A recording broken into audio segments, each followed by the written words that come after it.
Hello दोस्तों, सर्वज्ञ coaching संस्थान के इस ऑनलाइन प्लेटफॉर्म पर मैं राजेश चौधरी आपका बहुत बहुत स्वागत और अभिनंदन करता हूं। दोस्तों, आपका जुड़ने के लिए बहुत बहुत धन्यवाद। जय श्री श्याम। आज दोस्तों मैं बात करने वाला हूं एक बहुत ही इंपॉर्टेंट विषय के बारे में जो आपको लगातार परेशान करता आ रहा है। दोस्तों, आज हम मनोविज्ञान विषय के बारे में बात करने वाले हैं।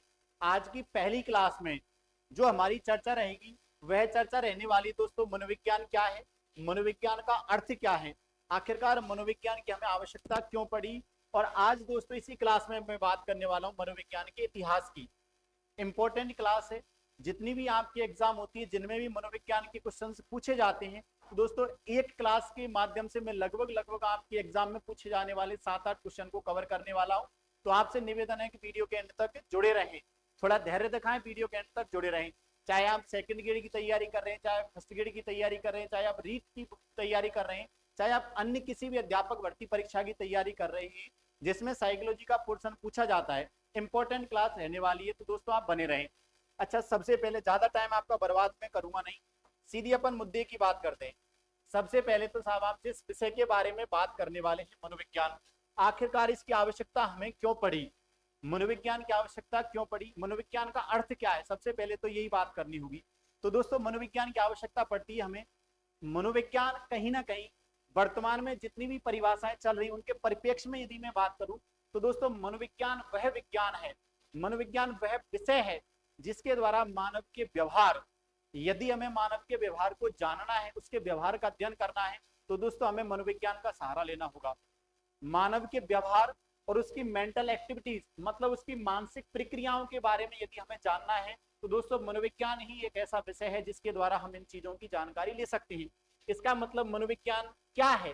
तो दोस्तों मनोविज्ञान मानव या प्राणी, मानव कह लो चाहे प्राणी कह लो, भैया ये प्राणी के व्यवहार और उसकी मानसिक प्रक्रियाएं, मेंटल एक्टिविटीज कहें हम, मानसिक प्रक्रियाओं का अध्ययन कराती है ये।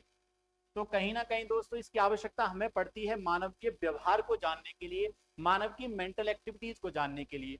यही यही परिभाषा यदि शिक्षा के परिप्रेक्ष्य में हम उपयोग करें तो दोस्तों शिक्षा के परिप्रेक्ष्य में मनोविज्ञान एक वह विद्या है, एक वह विषय है जिसके द्वारा मानव के व्यवहार, मानव की मेंटल एक्टिविटीज और साथ साथ दोस्तों मानव के अनुभवों का यदि हमें क्रमबद्ध और साइंटिफिक मतलब वैज्ञानिक अध्ययन करना है दोस्तों, यही हम बात करें शिक्षा के परिप्रेक्ष्य में तो ये भैया मानव की मानसिक प्रक्रियाएं, देखना थोड़ी एक चीज एक्स्ट्रा बताई गई है, मानव की मानसिक प्रक्रियाएं, उसके दोस्तों अनुभव,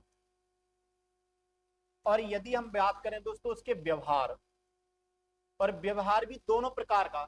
एक तो आपने देखा होगा मानव का व्यक्त व्यवहार होता है, मतलब व्यक्ति दोस्तों दूसरे आदमी के साथ कैसा आचरण करता है, कैसा दिखावा करता है, वो तो हो गया व्यक्त व्यवहार, जो हमें दिख रहा है वो तो उसका व्यक्त व्यवहार है। और कहीं ना कहीं दोस्तों ऐसा भी होता है कई व्यक्ति मन में भी कुछ चीजें लेकर बैठ जाते हैं तो उसका अव्यक्त व्यवहार है, जिनको वो रिप्रेजेंट नहीं करता लेकिन व्यवहार तो है, उसके मन के अंदर क्या चल रहा है।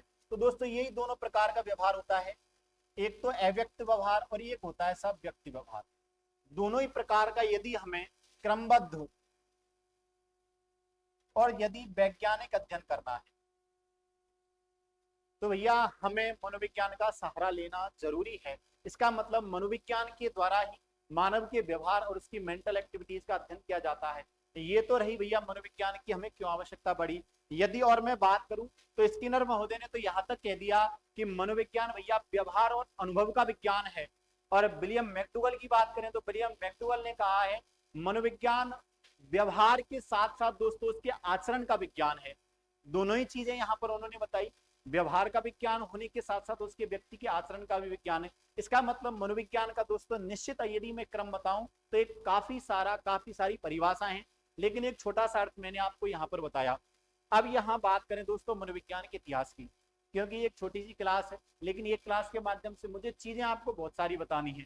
अब दोस्तों यहाँ पर मैं यदि मनोविज्ञान के इतिहास की बात करूं, जब भी मैं मनोविज्ञान के इतिहास की बात करता हूं तो सबसे पहले मुझे एक विद्वान है उनका नाम याद आता है और दोस्तों उनका नाम है भैया एबिंगहास।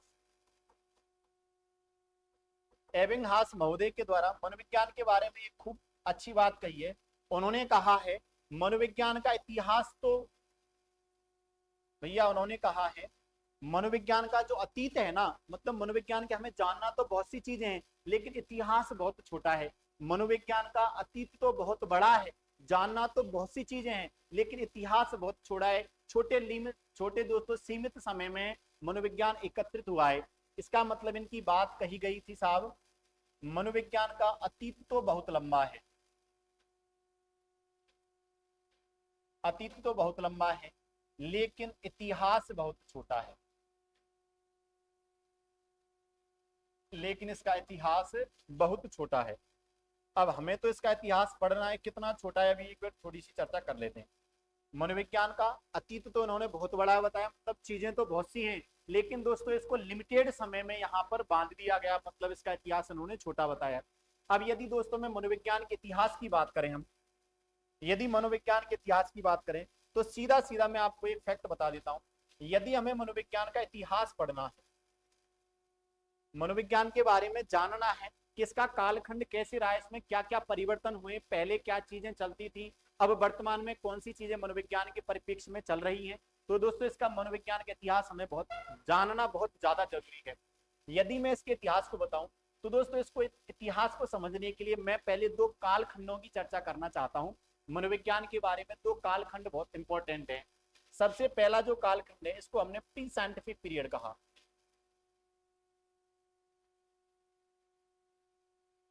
प्री साइंटिफिक पीरियड मतलब दोस्तों ये जो वैज्ञानिक काल था ना, इससे पहले का मतलब ये कहा जाएगा दोस्तों प्राक वैज्ञानिक काल। कोई एक दौर होता है, उससे यदि अगला दौर, यदि मैं पहले के दौर की बात करूं तो उसके लिए हम प्राक शब्द का यूज करते हैं, मतलब प्राक वैज्ञानिक काल की बात करें तो जब तक दोस्तों मनोविज्ञान एक स्वतंत्र विषय के रूप में नहीं था। और यदि इस काल की मैं बात करूं, ये काल ईसवी पूर्व 5वीं सदी से और दोस्तों लगभग 1879 तक चलता रहा।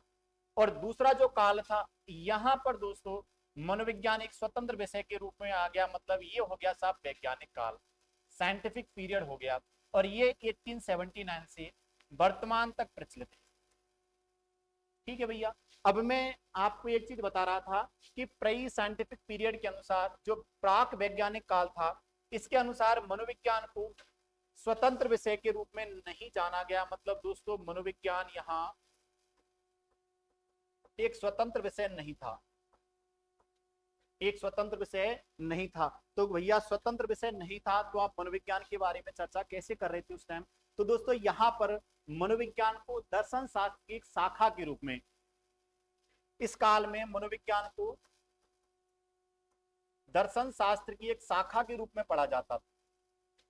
शाखा का मतलब ब्रांच होता है एक दोस्तों अतिरिक्त विषय, जैसे हम कहते हैं ना दर्शन शास्त्र एक अतिरिक्त विषय के रूप में इस मनोविज्ञान को पढ़ा जाता था।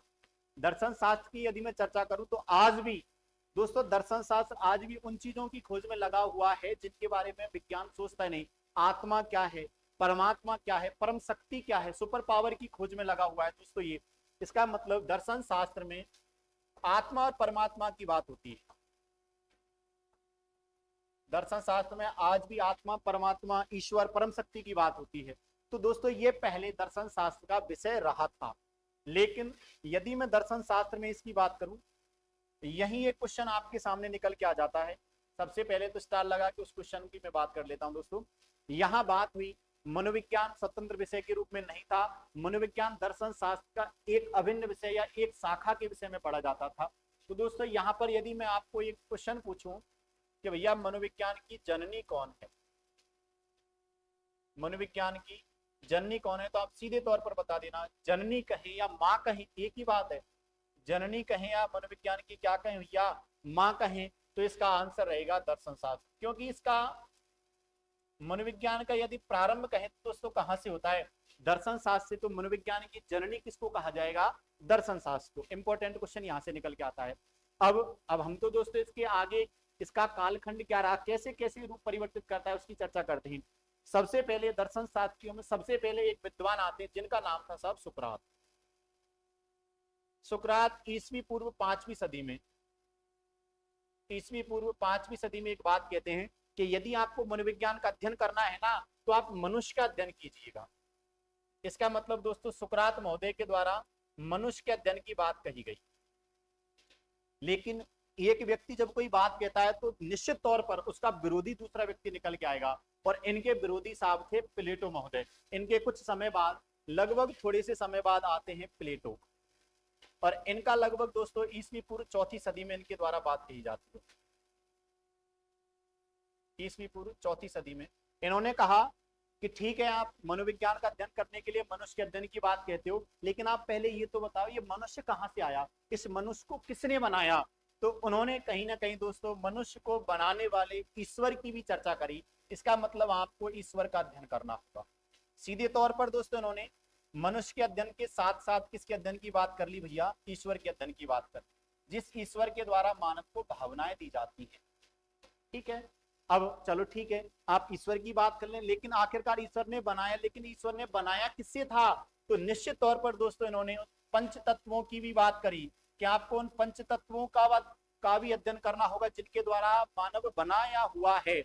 यदि आपने पंचतत्व मतलब प्रकृति, पंचतत्व कुछ नहीं है भैया, ये प्रकृति है, जिन 5 चीजों से मिलकर मनुष्य बनाया हुआ है उनको पंचतत्व कहा। आपने पंचतत्व का अध्ययन कर लिया, इसके बाद सबसे लास्ट में आप मनुष्य का अध्ययन कर सकते हैं, और मनुष्य का अध्ययन ने कह के इन्होंने कहा था आप आत्मा का अध्ययन कर सकते हैं।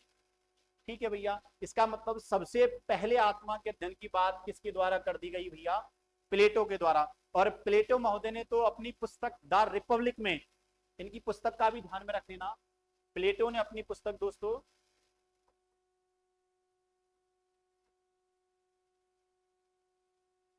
द रिपब्लिक में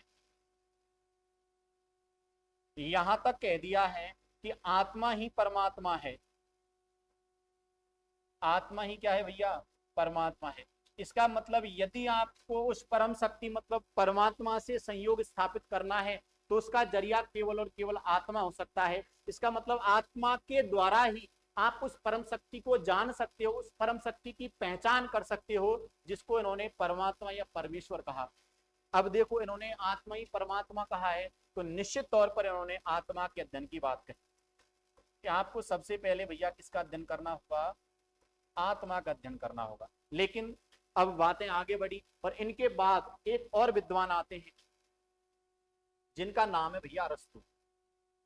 इनके थोड़े से समय बाद ईसवी पूर्व 4वीं सदी का ही कालखंड चल रहा है, और दोस्तों एक और विद्वान आ जाते हैं जिनका नाम ध्यान रख लेना, अरस्तु। अरस्तु महोदय ने सबसे पहले मानव जिस शक्ति के द्वारा जीवित है उसको आत्मा कहा। इन्होंने केवल नाम दिया उस जीवित शक्ति को, क्या नाम दिया भैया, आत्मा। और इन्होंने बात तो वही करी, लेकिन इन्होंने थोड़ी घुमा फिरा के कर दी कि आप जीवित शक्ति की बात करते हैं, उसको आत्मा कहा। तो निश्चित तौर पर दोस्तों इन्होंने बात भी कौन सी करी भैया, आत्मा के अध्ययन की ही बात इन्होंने करी, लेकिन अलग वे में करने के कारण इनको मनोविज्ञान का जनक कहा गया। यहां से मनोविज्ञान आत्मा के विज्ञान को सहारा लेकर आगे बढ़ता है। इसका मतलब यहां ध्यान में रख लेना, मनोविज्ञान का जनक किसको कहा जाएगा भैया, अरस्तु को कहा जाएगा। लेकिन अब यहां भी आपके माइंड में कॉन्फ्लिक्ट और पैदा हो जाता है, क्या मनोविज्ञान का जनक अरस्तु ही ध्यान में रखना है क्या, नहीं। एक विद्वान आएंगे कौलसैनिक महोदय, और कौलसैनिक महोदय जब चर्चा करेंगे ना तो ध्यान में रख लेना इस क्वेश्चन का आंसर चेंज हो जाएगा। मैंने बताया कौलसैनिक के द्वारा, कौलसैनिक महोदय पहले तो बात सुनो क्या कहते हैं। इन्होंने कहा कि आप आत्मा के अध्ययन की बात कहने की वजह से अरस्तु को दोस्तों मनोविज्ञान का जनक या पिता कहते हैं, मनोविज्ञान का जनक अरस्तु को बता रहे। तो इनसे पहले तो आत्मा के अध्ययन की बात प्लेटो ने कर ली, तो क्यों ना आप आत्मा के अध्ययन की बात को प्रायोरिटी पर रखते हो तो आप प्लेटो को जनक मानो। तो दोस्तों ध्यान में रख लेना, कौलसैनिक के अनुसार पूछा जाए, नाम ध्यान में रख लेना, जब तक कौलसैनिक का नाम नहीं है तो जनक अरस्तु, लेकिन कौलसैनिक का नाम आते ही कौलसैनिक के अनुसार मनोविज्ञान का जनक भैया किसको कहा जाएगा, ये कहा जाएगा प्लेटो को। ठीक है, क्योंकि इन्होंने भी आत्मा के अध्ययन की बात करी। कौलसैनिक इस बात का दावा करते हैं कि आपको मनोविज्ञान के अध्ययन की बात की चर्चा आप आत्मा के अध्ययन से जोड़ रहे हो, तो ये बात तो प्लेटो ने भी कर दी। इसका मतलब मनोविज्ञान का जनक कौन है भैया, प्लेटो है। यहां तक आगे कालखंड चलता रहता है, और दोस्तों ये परिभाषा लगभग 16वीं सदी तक कोई परिवर्तन नहीं होता, मनोविज्ञान के बारे में कोई चर्चा नहीं होती। और दोस्तों लगभग 16वीं सदी तक 16वीं सदी तक मनोविज्ञान के बारे में कोई चर्चा नहीं होती है साहब। इसका मतलब मनोविज्ञान का शून्य काल कहीं, अच्छा जिस विषय के बारे में कोई बात नहीं हुई, लगभग 2000 साल का कालखंड है दोस्तों, अगर हम निकालें ना इसको, लगभग 2000 साल तक मनोविज्ञान के बारे में कोई चर्चा ही नहीं हुई, तो मनोविज्ञान का कहीं ना कहीं ये शून्य काल कहा जाएगा। मनोविज्ञान का क्या कहा जाएगा? शून्य काल कहा जाएगा। और जिस विषय के बारे में कोई बात नहीं होती है यदि किसी कालखंड में, तो इसको भैया बंजर काल भी कह सकते हैं। मनोविज्ञान का यदि बंजर काल की बात करें तो मनोविज्ञान का बंजर काल भी यही कहा जाएगा, चौथी सदी से लेकर, ईस्वी पूर्व चौथी सदी से लेकर और 16वीं सदी तक का काल मनोविज्ञान का शून्य काल या मनोविज्ञान का बंजर काल कहा जाएगा। अच्छा अब मैं बात भैया 16वीं सदी पर पहुंच जाता हूँ। एक बार थोड़ा सा आप इतनी सी जो मैंने बात बताई इसका स्क्रीनशॉट आप ले लीजिएगा, क्योंकि यहाँ से मनोविज्ञान की जर्नी, दर्शन शास्त्र और मनोविज्ञान के बारे में छोटे छोटे इंपॉर्टेंट फैक्ट निकलने चालू हो जाते हैं। जैसे पहला क्वेश्चन तो यही बन गया, मनोविज्ञान की जर्नी कौन है? दर्शन शास्त्र, इंपॉर्टेंट क्वेश्चन। यदि मैं बात करूं दोस्तों, पंचतत्व की बात किसने करी? क्वेश्चन पूछा गया है, पंचतत्व की बात किसने करी? प्लेटो महोदय ने।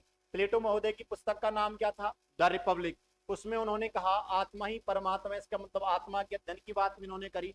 और यदि मनोविज्ञान के जनक की बात करेंगे तो मनोविज्ञान का जनक किसको कहा जाएगा भैया?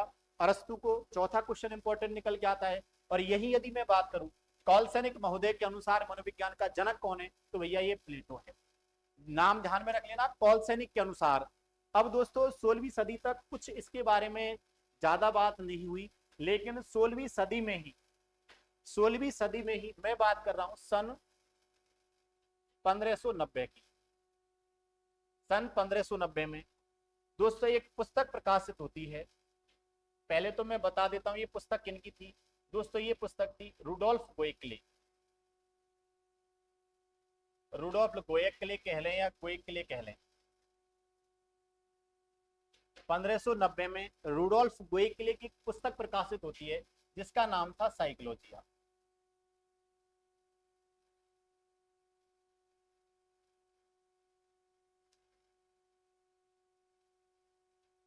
साइकोलॉजिया पुस्तक प्रकाशित होती है और इस साइकोलॉजिया पुस्तक में सबसे पहले साइकोलॉजी शब्द का उपयोग किया जाता है।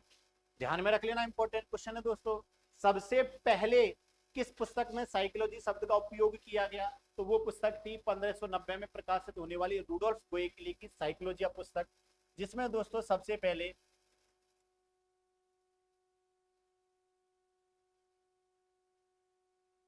साइकोलॉजी शब्द का प्रयोग किया गया। साइकोलॉजी शब्द का क्या किया जाता भैया? प्रयोग किया जाता है सबसे पहले। और इन्होंने यहाँ इस साइकोलॉजी शब्द का अर्थ बताया आत्मा का अध्ययन। तो सीधे सीधे तो नहीं कहा, लेकिन बात तो इन्होंने वही कर दी, आत्मा के अध्ययन की। लेकिन आपको ध्यान में रख लेना, क्वेश्चन यहाँ से बनता है, आत्मा के अध्ययन की ही बात दोस्तों किसके द्वारा की जाती है? रुडोल्फ गोएक्ले की। अब दोस्तों ये जो शब्द था ना, अब एक नया शब्द निकल के आ जाता है साइकोलॉजी। तो इस साइकोलॉजी शब्द जब निकल के आया तो दोस्तों इसका कहीं ना कहीं खंडन किया जाएगा, इसकी व्याख्या की जाएगी। तो सबसे पहले शब्द की व्याख्या करते हैं गैरेट महोदय। और गैरेट महोदय ये दावा करते हैं कि ये जो साइकोलॉजी शब्द है, ये दोस्तों साइकोलॉजी शब्द, हालांकि ये शब्द तो अंग्रेजी भाषा का है, लेकिन ये बना किससे है? तो इन्होंने बताया ये शब्द दोस्तों दो शब्दों से, एक तो साहब साइकी और दूसरा शब्द है लॉगस। इन दो शब्दों के मेल से बना है, इन दो शब्दों के उपयोग से बना है। इसका मतलब इन दोनों शब्दों के मेल से मिलकर बनकर ये दोस्तों शब्द बना है। और ये दोनों शब्द ग्रीक भाषा के हैं, ये दोनों शब्द यूनानी भाषा के हैं, या दोनों शब्द ग्रीस भाषा के, आप जो कहना चाहो कह सकते हो। इन्होंने ये बताया कि जो साइकोलॉजी शब्द है ना, ये दो शब्दों से मिलकर बना है। पहला शब्द है साइकी और दूसरा शब्द है लॉगस। और यही दोस्तों इन्होंने इनके अर्थ भी बता दिए। साइकी का अर्थ इन्होंने बताया आत्मा, और लॉगस शब्द का अर्थ इन्होंने बताया दोस्तों अध्ययन। इसका मतलब इन्होंने यहां भी वही बात कह दी कि साइकोलॉजी का अर्थ क्या है भैया? आत्मा का अध्ययन, आत्मा का अध्ययन है। लेकिन आपको यहाँ क्वेश्चन बन जाता है आपके लिए, यहाँ क्वेश्चन बनेगा दोस्तों साइकी शब्द का अर्थ क्या है। और कई एग्जामों में पूछा गया है साइकी शब्द का अर्थ क्या है भैया? साइकी शब्द का अर्थ है आत्मा। और सबसे पहले साइकोलॉजी शब्द की व्याख्या किसने की? तो वो की थी गैरेट महोदय ने, ध्यान में रख लेना। और साइकी शब्द और लॉगस शब्द किस भाषा के? दोनों ही शब्द दोस्तों ग्रीक भाषा के। कई सारे क्वेश्चन यहाँ से निकल के आते हैं, तो आप एक बार जरा इनका भी स्क्रीनशॉट ले लो, फिर इसके बाद आगे चलते हैं हम।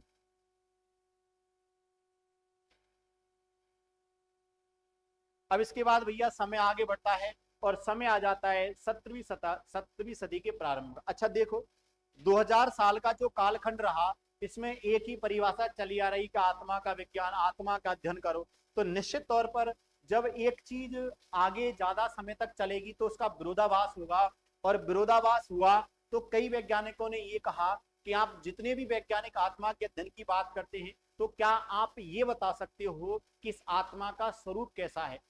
एक बात तो ये कह रहा है आत्मा का विज्ञान, तो दोस्तों विज्ञान में तो प्रैक्टिकल्स होते हैं, विज्ञान में तो मूर्त वस्तुओं की बात ज्यादा की जाती है। तो आप आत्मा का स्वरूप बता सकते हैं कि आत्मा कैसी है? हम कैसे प्रैक्टिकल कर सकते हैं?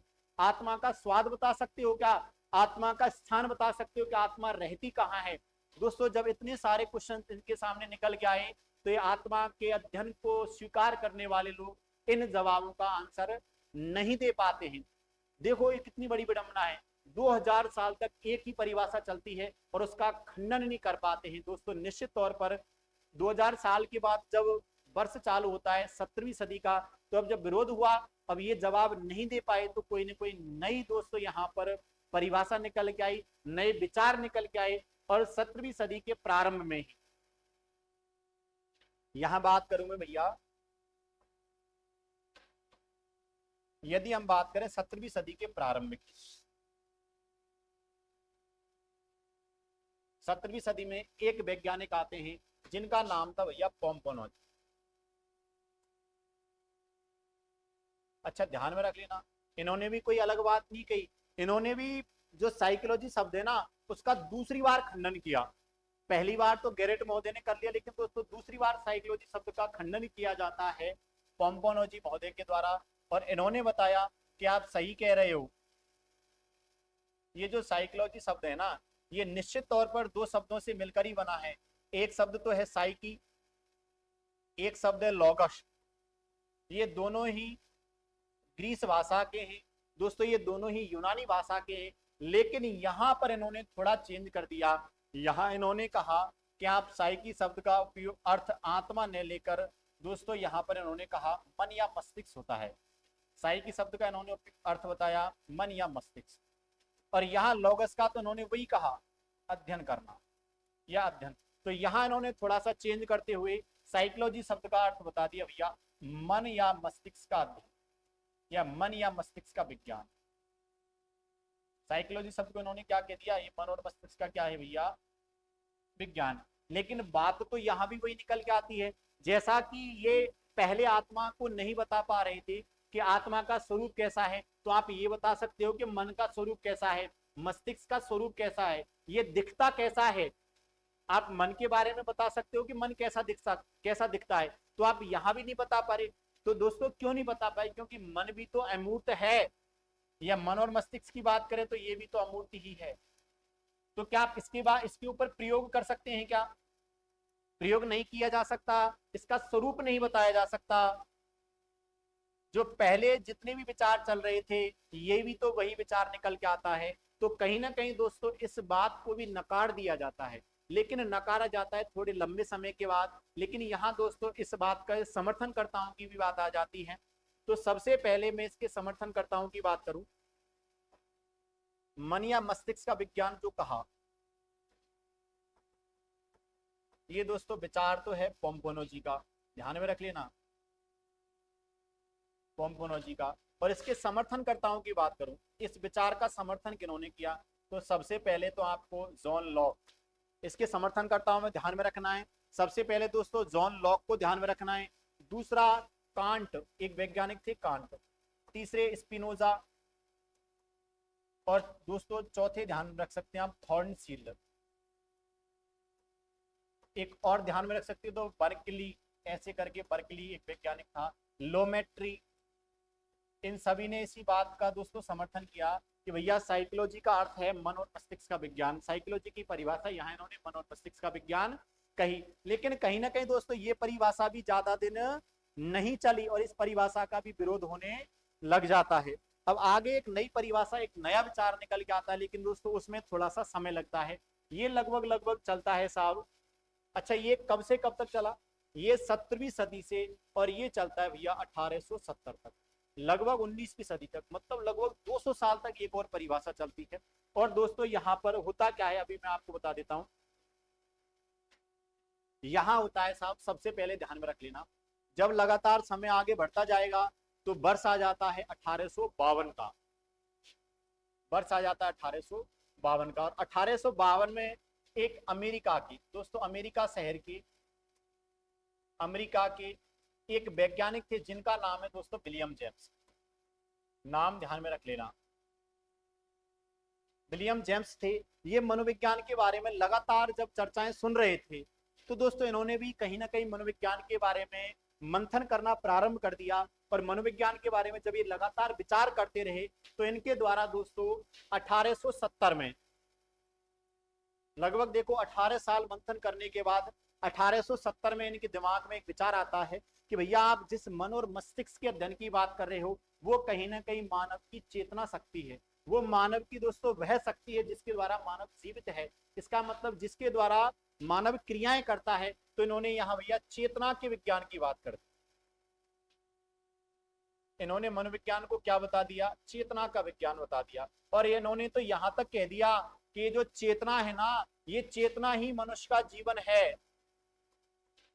दोस्तों इन्होंने चेतना को ही क्या बता दिया? मनुष्य का जीवन। और जीवन को ही क्या बता दिया? चेतना है। मतलब इन दोनों शब्दों को एक दूसरे से कोरिलेटेड करके बता दिया, और एक नई परिभाषा निकल के यहाँ पर आ जाती है चेतना के विज्ञान की। अब आपके लिए यहाँ एक इंपॉर्टेंट क्वेश्चन बनता है, क्योंकि दोस्तों यहाँ तक 1870 तक तो मनोविज्ञान दर्शन शास्त्र की एक अलग विषय के रूप में पढ़ा जाता था, लेकिन यहाँ से मनोविज्ञान को दर्शन शास्त्र से अलग कर दिया। किसने किया? ये विलियम जेम्स ने किया।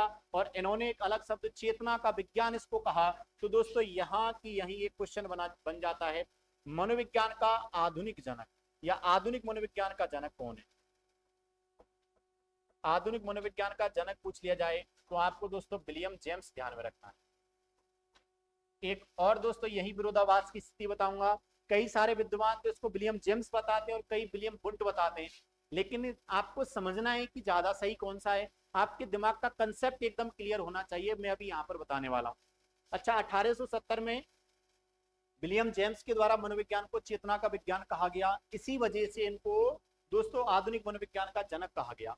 लेकिन अब थोड़ा सा समय परिवर्तित हो जाता है, और दोस्तों जब मनोविज्ञान के बारे में लगातार चर्चाएं होना प्रारंभ हो गई, तो वर्ष आ जाता है भैया 1879 का, 1879 ईस्वी में।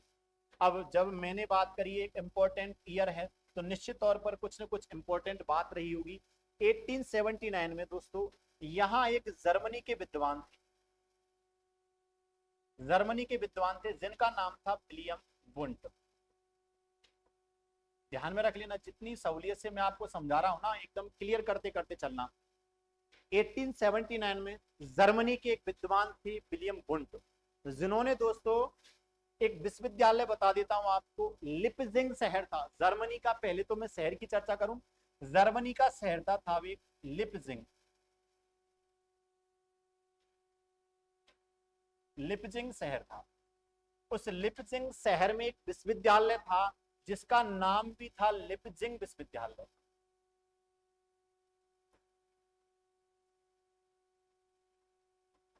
लिपजिंग विश्वविद्यालय।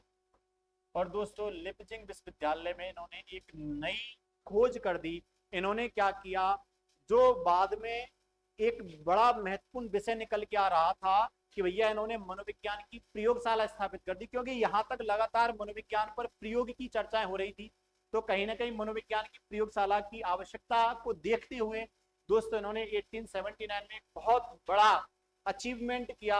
और इन्होंने विलियम वुंट ने लिपजिंग शहर में, लिपजिंग विश्वविद्यालय में, जो वर्तमान में कॉर्ल मास विश्वविद्यालय के नाम से प्रसिद्ध है, वर्तमान में दोस्तों कॉर्ल मास विश्वविद्यालय के नाम से प्रसिद्ध है, इसी विश्वविद्यालय में इन्होंने मनोविज्ञान की प्रयोगशाला स्थापित कर दी।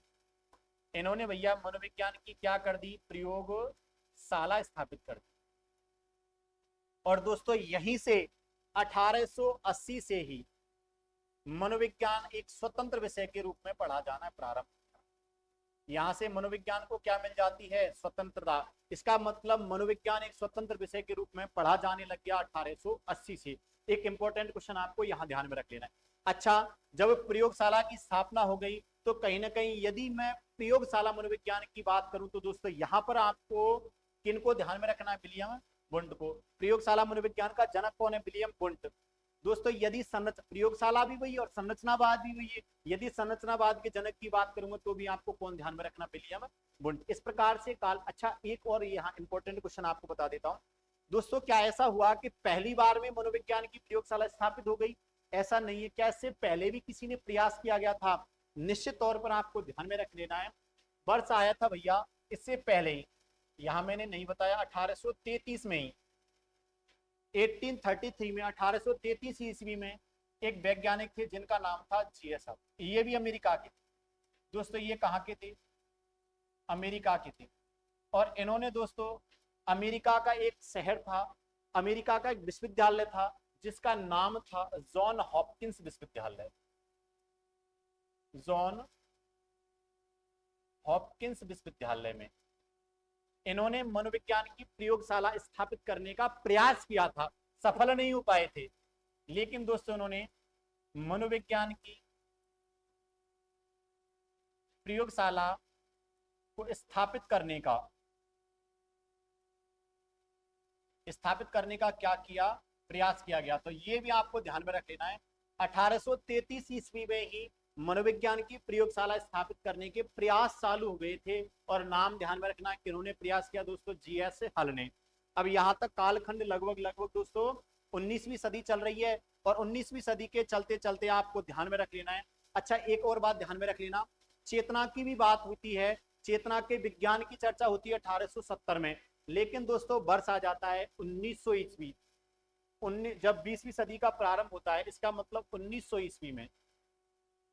अब निश्चित बात एक ये तो ध्यान में रख लेना, जब भी कोई व्यक्ति कुछ कहेगा ना तो उसका विरोध निश्चित तौर पर होना प्रारंभ हो जाएगा। यदि कोई कुछ भी बात, चाहे बात गलत हो चाहे सही हो, उसका विरोध निश्चित होगा। चाहे आपने कितनी ही सही बात करी तो आपका विरोध होगा, चाहे आपकी गलत बात है तो भी आपका विरोध होगा। इसका मतलब किसी भी बात का विरोध होना निश्चित है।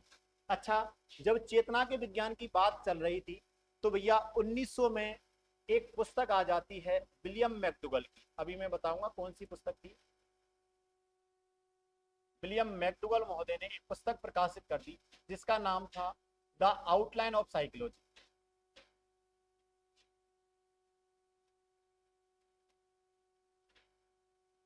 साइकोलॉजी मतलब मनोविज्ञान की रूपरेखा। मनोविज्ञान की क्या भैया?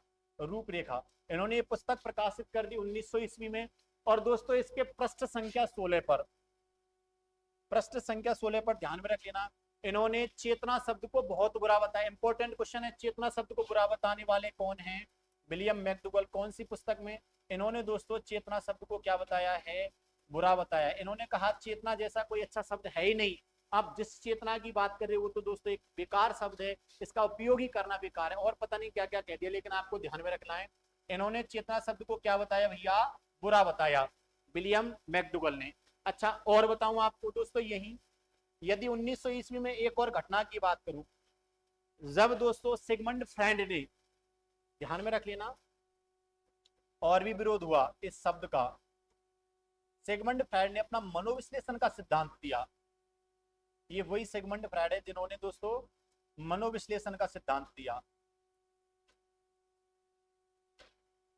मनोविश्लेषण का सिद्धांत दिया तो इन्होंने कहा कि आप जिस चेतना की बात कर रहे हैं, आप जिस चेतनता की बात कर रहे हैं वो आखिरकार 3 रूप की है। उस चेतना को इन्होंने दोस्तों 3 रूप का बताया। मतलब यहाँ इन्होंने चेतना को कितने रूप का बताया? 3 रूप का। और उन्होंने बताया आप जिस चेतन मन की बात कर रहे हैं, यहाँ इन्होंने जोड़कर बताया आप जिस चेतन मन की बात कर रहे हैं वो तो हमारे मस्तिष्क या मन का केवल 10% भाग है। आप पूरे 100% पर प्रैक्टिकल करना चाहते हो, लेकिन केवल 10% भाग है जिस पर आप प्रैक्टिकल कर पाओगे। तो निश्चित तौर पर दोस्तों इन्होंने 3 भाग बताए। पहला इन्होंने चेतन मन कहा, दूसरा अर्धचेतन मन कहा। अच्छा, अभी मैं बताऊंगा ये चीजें क्या है। और तीसरा अचेतन मन कहा। ये कॉन्शियस माइंड, सबकॉन्शियस माइंड और ये अनकॉन्शियस माइंड, मतलब मन का इतना भाग है जो निश्चित तौर पर यदि हम प्रयास करते हैं जिसके द्वारा हम काम कर सकते हैं, वो तो केवल 10% है। दोस्तों यदि किसी काम में हम अपना पूरा एफर्ट लगाना चाहे ना, तो केवल हम अपने मन का, अपने मस्तिष्क का केवल 10% भाग यूज कर सकते हैं। पूरा भरपूर जोर लगा लेना तो केवल 10% भाग ही यूज कर सकते हैं। बाकी 90% भाग तो हमारे मस्तिष्क का सुस्त बताया उन्होंने। दोस्तों ये जो माइंड है ना, अर्धचेतन मन, जिसको उन्होंने सबकॉन्शियस माइंड कहा और ये अनकॉन्शियस माइंड है, ये 90% तो ऐसा भाग है हमारे मस्तिष्क का जिसका हम उपयोग ही नहीं कर पाते हैं। और इसी को इन्होंने दोस्तों एक सिद्धांत से समझाया। इन्होंने भैया इसको बताया, जिस प्रकार बर्फ में पड़ा हुआ, जिस प्रकार एक बर्फ का कोई टुकड़ा होता है ना, यदि तुम देखोगे पानी भरा हुआ एक पात्र में, एक पात्र में पानी भरा हुआ है, और यदि इसमें मैं मान लो एक बर्फ का टुकड़ा पटक देता हूँ, ये इस पात्र में भैया पानी भरा हुआ और इसमें एक बर्फ का टुकड़ा पटक देता हूं, तो इस टुकड़े का जो केवल 10% भाग है ना, वो पानी के बाहर रहता है। बाकी 90% भाग तो दोस्तों पानी के अंतर्गत होता है। जैसे आपने सुना होगा ग्लेशियर है, ग्लेशियर समुद्र में 90% तो पानी के अंदर है, केवल 10%, उस ग्लेशियर का केवल 10% भाग समुद्र से ऊपर है। इसका मतलब यदि बर्फ का टुकड़ा है और वो पानी में पड़ा हुआ है, तो दोस्तों उसका 10% भाग ही पानी से ऊपर रहेगा, बाकी 90% भाग तो पानी के अंदर रहेगा। ऐसे ही जिस मन की, जिस चेतन मन की मैं बात कर रहा हूँ, वो तो मस्तिष्क का केवल 10% भाग है, जिस पर आप प्रयोग करोगे ना वो तो केवल 10% है। 90% इंसान तो सोया रहता है। केवल 10% इंसान, 10% मन ऐसा है जिसके आप कार्य कर सकते हो, जिस पर आप विशेष फोकस करोगे तो केवल 10% उपयोग कर सकते हो। इसका मतलब यहां भी इन्होंने कहीं ना कहीं चेतन शब्द को दोस्तों इग्नोर कर दिया। अब आगे कालखंड चलता है भैया, बात आ जाती है, सन आता है 1912 का, और 1912 में दोस्तों एक महान विद्वान आते हैं, जेबी वॉटसन। और जेबी वॉटसन ने एक नई बात कर दी कि आपको यदि मनोविज्ञान की चर्चा करनी है, उन्हें मनोविज्ञान की बात करनी है, तो आप कुछ मत कीजिएगा, एक मनुष्य के व्यवहार का अध्ययन कर दो, एक मनुष्य के व्यवहार का या उसके आचरण का अध्ययन कर दो, बाकी आपको कुछ नहीं करना। और मनुष्य का व्यवहार क्या होता है? मनुष्य के द्वारा की जाने वाली प्रत्येक क्रिया, चाहे वो कुछ भी करता है, यही उसका व्यवहार है, और कुछ नहीं करना है आपको दोस्तों, मनुष्य के व्यवहार का अध्ययन करना है। और इनकी ये बात कहीं ना कहीं ज्यादा सिद्ध होती है, क्योंकि जैसे कि मैं आपको बता रहा था मनोविज्ञान की आखिरकार क्यों आवश्यकता पड़ी, मानव के व्यवहार अध्ययन के लिए दोस्तों वर्तमान परिप्रेक्ष्य में जो ज्यादा परिभाषा प्रचलित होती है, ये जेबी वॉटसन की ही चल रही है, और इसका समर्थन भी किया जाता है। लेकिन आपको यहाँ एक इंपॉर्टेंट क्वेश्चन ध्यान में रख लेना है, 1912वीं सदी में दोस्तों, 1912 में ये बात हुई थी, तो मनोविज्ञान का यदि दोस्तों मैं यहाँ पर एक और बात बता देता हूं, पहले तो 20वीं सदी का चमकता सितारा वैज्ञानिक की बात करें, चमकता सितारा मनोवैज्ञानिक की बात करें, तो 20वीं सदी का चमकता मनोवैज्ञानिक कौन कहा जाएगा? जेबी वॉटसन। ये 20वीं सदी है, 1912, 1901 से लेकर और 1999 तक दोस्तों 20वीं सदी रहेगी। तो 20वीं सदी का चमकता सितारा किसको कहा जाएगा? जेबी वॉटसन को। और दोस्तों 1912 के बारे में बता रहा था, 1912 वर्ष को या मनोविज्ञान का क्रांतिकारी वर्ष कहा गया, मनोविज्ञान का क्या कहा या क्रांतिकारी वर्ष कहा गया। तो निश्चित तौर पर इस प्रकार से मनोविज्ञान का कार्यखंड आगे बढ़ता रहता है। और यहाँ यदि इसके समर्थनकर्ताओं की बात करूं दोस्तों, यहाँ पर एक छोटा सा और समराइज करके मैं आपको बता देता हूं। सबसे पहले कौन सा आता है? आत्मा का विज्ञान। और आत्मा का विज्ञान, अच्छा ये तो पता चल गया कि वर्तमान परिप्रेक्ष्य में कौन सा चल रहा है, व्यवहार का विज्ञान। लेकिन अब मनोविज्ञान को यदि मैं बात करूं, इसका इतिहास कैसे रहा, तो आपको एक छोटी सी टेबल के माध्यम से बता दूं। सबसे पहले आत्मा का विज्ञान कहा गया, पर आत्मा का विज्ञान कहा जाता है भैया, इसके समर्थनकर्ताओं को ध्यान में रख लेना, सुकरात, प्लेटो, अरस्तु। अरस्तु को मनोविज्ञान का जनक भी कहा जाता है, कॉलसैनिक के अनुसार प्लेटो को कहा जाता है। अच्छा यही इनके समर्थनकर्ताओं में भी कॉलसैनिक का नाम आएगा।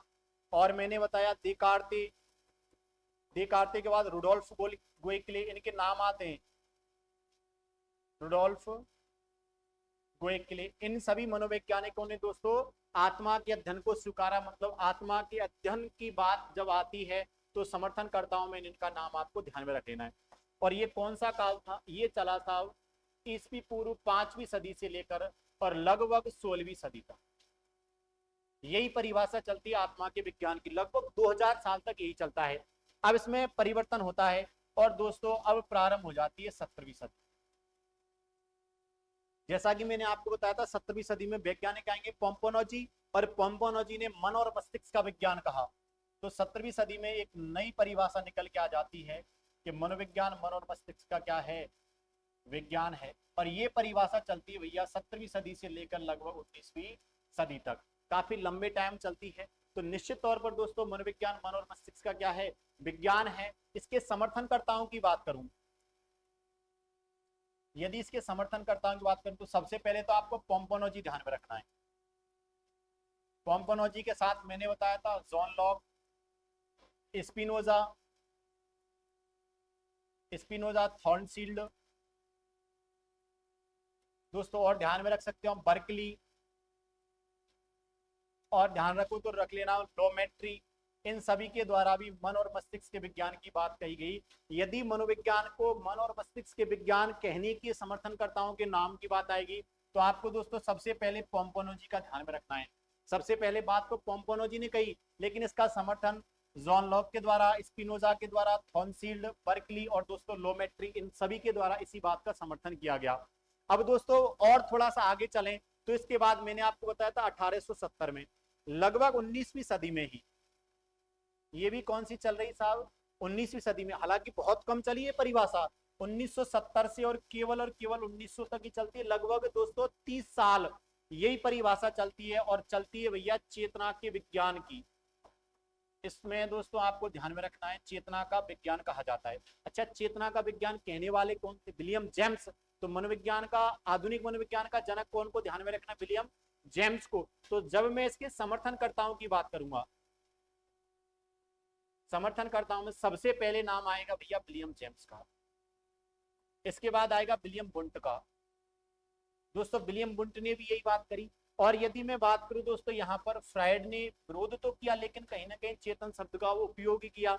यदि यही बात करूं, अन्ना का भी ध्यान में रख सकते हो। ऐसे करके आप 3-4 मनोवैज्ञानिक इनका नाम ध्यान में रख सकते हो जिन्होंने चेतना के विज्ञान को स्वीकार किया। और दोस्तों वर्तमान परिप्रेक्ष्य की यदि मैं बात करूं तो वर्तमान परिप्रेक्ष्य में जो परिभाषा चल रही है वो है भैया व्यवहार के विज्ञान की। वर्तमान परिप्रेक्ष्य में मनोविज्ञान को किसका विज्ञान कहा गया, व्यवहार का विज्ञान। और ये चालू होता है 1910 से, 1912 से, लेकिन 1912 से ध्यान में रखें तो इसका प्रारंभ होता है 20वीं सदी से, 20वीं सदी से। और वर्तमान में भी यही परिभाषा चल रही है। कहने वाले कौन थे, जेबी वॉटसन। तो भैया यदि मैं बात करूं इसके समर्थनकर्ताओं की, यदि मैं समर्थनकर्ताओं की बात करूं तो आप ध्यान में रख सकते हो जेबी वॉटसन। जेबी वॉटसन के साथ साथ आप और कई सारे वैज्ञानिक ध्यान में रख सकते हो जो वर्तमान परिप्रेक्ष्य में चल रहे हैं, जैसे विलियम मैकडूगल ने भी बात करी। ऐसे करके आप लगभग 3-4 मनोवैज्ञानिक के ध्यान में रख, विलियम मैकडूगल है। ऐसे दोस्तों इस प्रकार से मनोविज्ञान का इतिहास चलता है। और वर्तमान परिप्रेक्ष्य में अब दोस्तों व्यवहार का विज्ञान चल रहा है। इसको लेकर तो एक परिभाषा भी आती है जो दोस्तों विलियम मैकडूगल की है। उन्होंने कहा है मनोविज्ञान का इतिहास है ना, सबसे पहले मनोविज्ञान ने आत्मा को त्याग किया, इसके बाद मन और मस्तिष्क का त्याग किया, चेतना का भी त्याग किया, और वर्तमान में दोस्तों व्यवहार को अपनाया है। तो एक क्लास में दोस्तों मैं मनोविज्ञान का अर्थ और मनोविज्ञान का इतिहास आपके सामने लेकर जुड़ा। अगली क्लास में दोस्तों मनोविज्ञान क्या है ये चीजें बात करने वाले हैं। मनोविज्ञान के परिप्रेक्ष्य में क्या क्या सिद्धांत हैं इनकी चर्चा करने वाले हैं। तो आपको नेक्स्ट वीडियो के लिए दोस्तों ज्यादा से ज्यादा हमारे चैनल को सब्सक्राइब करना है। इसी प्रकार से वीडियोस मैं आपके सामने लेकर आऊंगा। यदि कंटेंट अच्छा लगा हो तो आपको वीडियो को लाइक करना है।